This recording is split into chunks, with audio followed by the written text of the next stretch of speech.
दोस्तों नमस्कार। मैं सुनील चौधरी, विमर्श मीडिया में आप सभी का हार्दिक स्वागत है। आज मैं बात करने जा रहा हूं 2024 की चुनावी जंग, जनता के संग। इसी कड़ी में भारतीय राजनीति में राहुल गांधी का उभार।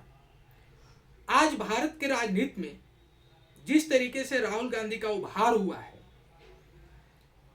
उस उभार से अजेय माने जाने वाली भाजपा पार्टी के सामने एक सबसे बड़ी चुनौती खड़ी हो गई है। जो भाजपा पार्टी मान रही थी कि 2024 का चुनाव में हमारे सामने कोई नहीं है, पूरा मैदान खाली है, आज राहुल गांधी उनके सामने सबसे बड़ी चुनौती पेश कर रहे हैं। राहुल गांधी की भारत जोड़ो न्याय यात्रा, उन्होंने दो यात्राएं निकाली। एक भारत जोड़ो यात्रा जिसमें राहुल गांधी अपने पार्टी के अंदर स्थापित होते हैं और एक जनता के हिस्से से वह कनेक्ट होते हैं, जुड़ते हैं और उनकी मेहनत रंग लाती है। दूसरा जो वह भारत जोड़ो न्याय यात्रा निकालते हैं, दूसरी यात्रा में उनकी जबरदस्त सफलता मिल रही है। सड़कों पर उनका स्वागत हो रहा है और जनता जनसैलाब के रूप में उनको सुनने के लिए, उनको देखने के लिए आ रही है। यह यात्रा मणिपुर से शुरू हुआ था, जहां हिंसा हुई थी और भारत के प्रधानमंत्री की जाने की हिम्मत नहीं हुई। वहां से शुरू होकर इस यात्रा की खत्मा आपको महाराष्ट्र में होना है। तो यह बिहार होते हुए, पश्चिम बंगाल होते हुए, मध्य प्रदेश होते हुए, राजस्थान होते हुए, गुजरात होते हुए महाराष्ट्र में यह यात्रा समाप्त होगी। इस यात्रा के दौरान राहुल गांधी ने जो सवाल उठाए, राहुल गांधी ने कहा कि हमारी लड़ाई वैचारिक लड़ाई है। इस समाज में जो सामाजिक और आर्थिक विषमता है, जो गैर बराबरी है, सामाजिक और आर्थिक अन्याय के खिलाफ यह न्याय के लिए जंग है। इसी कड़ी में वह आगे बढ़ते हुए कहते हैं, भाजपा पर हमला करते हैं कि भाजपा जिस तरीके से भ्रष्टाचार को बढ़ावा दिया है, वह 2 करोड़ नौजवानों को रोजगार देने की वादा करके अपने वादे से मुकर गई। आज भारत की सबसे बड़ी समस्या बेरोजगारी है। हर लोग के खाते में 15 लाख नहीं आया, यह एक जुमला निकला और जीएसटी से लेकर नोटबंदी तक वह हमला करते हैं। इसके बाद अग्निवीर जो लाया गया है, इस अग्निवीर पर सबसे ज्यादा हमला कर रहे हैं। इसमें 4 वर्षों के लिए नौकरी दी जाएगी और फिर 3 आदमी उसमें छट जाएगा। तो ये राहुल गांधी की केंद्र में है। राहुल गांधी की वैचारिक जो लड़ाई है, वह कहते हैं कि नफरत के खिलाफ हमने मोहब्बत की दुकान खोली है। नफरत के बाजार में मोहब्बत की दुकान खोली है। हमें आप गाली दीजिए, हमें आप जो कहना है सो कहिए, लेकिन हमारा संगठन देश की आजादी के समय से ही, जिसमें जवाहरलाल नेहरू, महात्मा गांधी, अंबेडकर से लेकर आजाद तक, उन लोगों ने मोहब्बत की दुकान खोली और हमारा सारा संगठन उस विचारधारा को आज भी मानता है और उसको लेकर हम चल रहे हैं। उन्होंने बिहार में जाति की जो गणना हुई, उन्होंने कहा कि 80% गरीब जो आदमी है, वह दलित, आदिवासी और पिछड़ा वर्ग से है। यह भारत की एक छोटी सी झलक है। अगर हमारी सरकार बनती है तो हम पूरे देश में जाति का गणना कराएंगे और उसका आर्थिक सर्वेक्षण कराएंगे, उसका एक्सरे कराएंगे, ताकि देश की वास्तविक तस्वीर हमारे सामने आ सके और फिर उसका हम हल निकालेंगे। उन्होंने सबसे बड़ा एक ऐतिहासिक फैसला में कहा कि हमारा ऐतिहासिक फैसला है, वह 5 गारंटी है। वह 5 गारंटी में सबसे पहला गारंटी है कि हमारी सरकार बनते ही हम 30 लाख नौजवानों को रोजगार देंगे।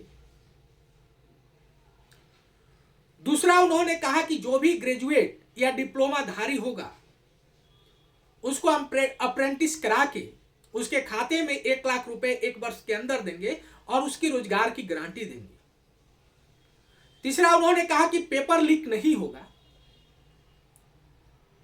सरकारी जो व्यवस्था है उसी के अनुसार एग्जाम लिया जाएगा, अगर कोई भी पेपर लीक करता है तो कानूनी कार्रवाई की जाएगी और इसकी गारंटी ली जाएगी कि पेपर लीक नहीं हो। चौथा उन्होंने सामाजिक सुरक्षा की गारंटी ली जाएगी और पांचवा उन्होंने कहा कि हर जिले में 5,000 करोड़ का एक कोष गठित किया जाएगा युवाओं के स्टार्टअप शुरू करने के लिए। यह युवाओं के सपनों को पूरा करने के में यह योजना सफल होगा। तो राहुल गांधी की इस योजना के साथ वह मैदानी जंग में उतरे हुए हैं और इस जंग से वह चाहे मजदूरों की लड़ाई हो, किसानों की लड़ाई हो, नौजवानों की लड़ाई हो, वह किसानों के साथ जो आंदोलन हो रहा है उस आंदोलन में खड़े दिखाई पड़ते हैं और कहते हैं कि हमारी सरकार बनती है तो हम एमएसपी की गारंटी देते हैं। जो इस देश में अगर सबसे बड़ा कोई आंदोलन कर रहा है, कोई लड़ रहा है, तो वह सड़कों पर किसान है। उस आंदोलन में राहुल गांधी जाके शामिल होते हैं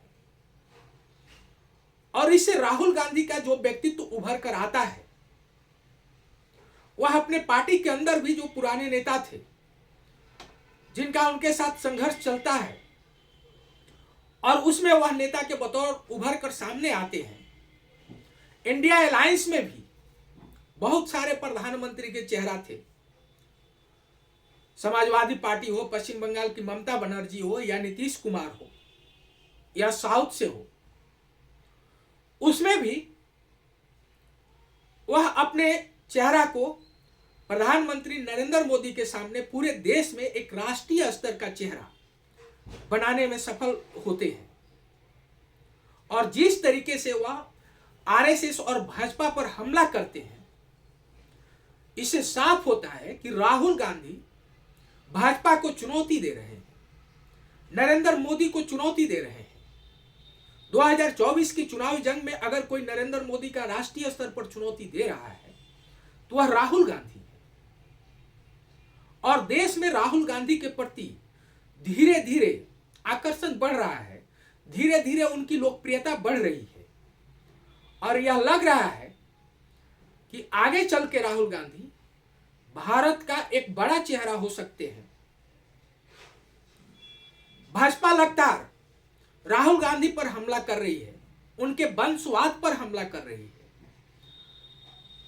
जवाहरलाल नेहरू पर लगातार हमला कर रही है। लगातार मोदी जी प्रधानमंत्री होते हुए भी वह जवाहरलाल नेहरू पर हमला कर रहे हैं। इससे साफ झलकता है कि भारत के प्रधानमंत्री को अगर किसी से चुनौती मिल रहा है, किसी से खतरा महसूस हो रहा है, तो वह देश के युवा चेहरा राहुल गांधी है। इसलिए भाजपा और हमारे देश के प्रधानमंत्री नरेंद्र मोदी सबसे ज्यादा हमला राहुल गांधी और कांग्रेस पर कर रहे हैं और उन्हें जिस जो राज बता रहे हैं और वंशवाद की पीढ़ी से बता रहे हैं, तो यह वंशवाद का बेल सिर्फ कांग्रेस में ही नहीं बल्कि भाजपा में भी फैला हुआ है। आप देख सकते हैं कि भाजपा में कई चेहरे हैं जो उसी वंशवाद से आते हैं, लेकिन हमारे प्रधानमंत्री जी कभी उस चेहरे को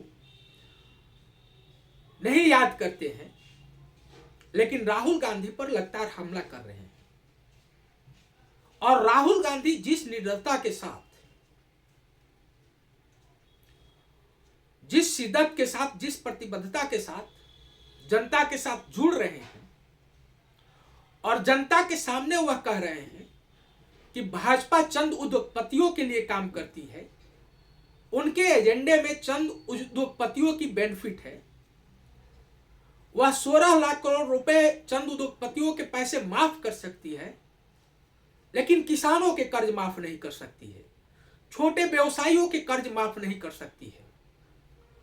आज भाजपा जिस तरीके से कॉरपोरेट को खड़ा कर रही है, जिसके चलते छोटे छोटे व्यवसाय करने वाले लोगों के जीवन पर संकट आया है, इससे साफ समझ में आता है कि राहुल गांधी बेबाक तरीके से वो भाजपा के नीति और कॉरपोरेट पर हमला कर रहे हैं।